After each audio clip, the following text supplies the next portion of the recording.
Bonjour à tous, ce qui va suivre va être ma première vidéo sur YouTube.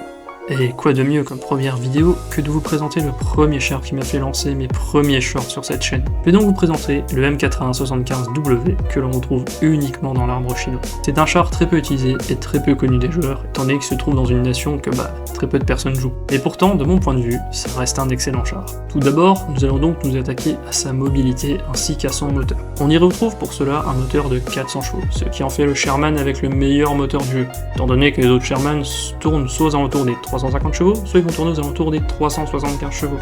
On pourra aussi noter qu'il peut atteindre une vitesse de pointe de 38 km/h, aussi bien sur route que sur tout terrain, ce qui en fait un bon point. Par contre, malheureusement, sa marche arrière, elle, n'est que de 5 km/h, ce qui est très compliqué lorsqu'il s'agit de battre en retraite avec ce char. Son accélération, quant à elle, est meilleure que les autres Sherman due à son moteur un peu plus puissant, ce qui fait que du coup, il a une accélération plutôt acceptable pour son BR. Bon, maintenant, nous allons nous attaquer à l'autre point particulier de ce Sherman, qui est son blindage. Sur la stat card, nous pouvons remarquer qu'il a 63 mm de blindage sur la caisse et 63 mm de blindage en tourelle, ce qui, à première vue, ne le différencie pas vraiment des autres Sherman.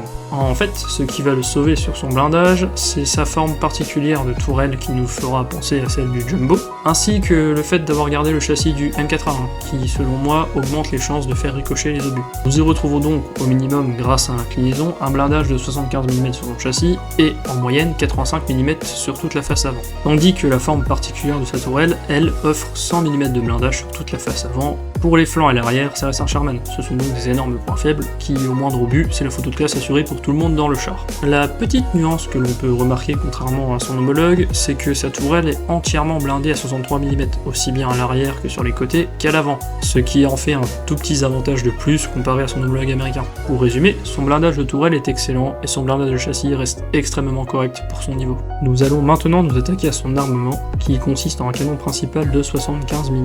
C'est le fameux canon M3 mais à version court qui peut tirer des obus M61 Shot qui permettent 104 mm de pénétration d'armure, ainsi que d'une mitrailleuse 7,62 en coaxial, plutôt anecdotique, et d'une 12,7 qui permet d'abattre des avions ou des unités avec du faible blindage. Son canon ainsi que ses obus permettent donc d'abattre la plupart des cibles de face à son BR. Pour conclure, j'ai trouvé deux manières de jouer ce char en fonction du camp dans lequel nous apparaissons. Si nous apparaissons donc du côté des alliés, il vaut mieux jouer ce char comme la plupart des Sherman, c'est-à-dire un char qui est fait pour flanquer et surprendre ses adversaires de côté. Parce que le souci d'avoir des chars allemands de face, c'est que eux peuvent percer facilement votre blindage de caisse s'ils sont intelligents pour tirer sur votre caisse. Par contre, si vous apparaissez du côté des Allemands et que vous affrontez les forces alliées, ces derniers, eux, ont une plus faible pénétration d'armure, ce qui, du coup, permet de jouer ce Sherman un peu comme un Jumbo, c'est-à-dire foncer tout droit et faire tout ricocher. Mais contrairement à la première version du Jumbo qui peine à pénétrer l'armure de ses adversaires de face, lui, à son rang, peut quasiment percer tous les chars alliés de face si on y connaît les points faibles. J'espère vous avoir fait découvrir un char qui est plutôt sous-coté à mon sens dans ce jeu, et j'espère faire bientôt, peut-être prochainement, une nouvelle grande vidéo sur encore un autre char chinois, que l'on découvrira plus tard, qui lui aussi m'a permis petit à petit de faire du contenu sur mes shorts, qui est le fameux M18. Sur ce, je vous dis à plus sur le champ de bataille.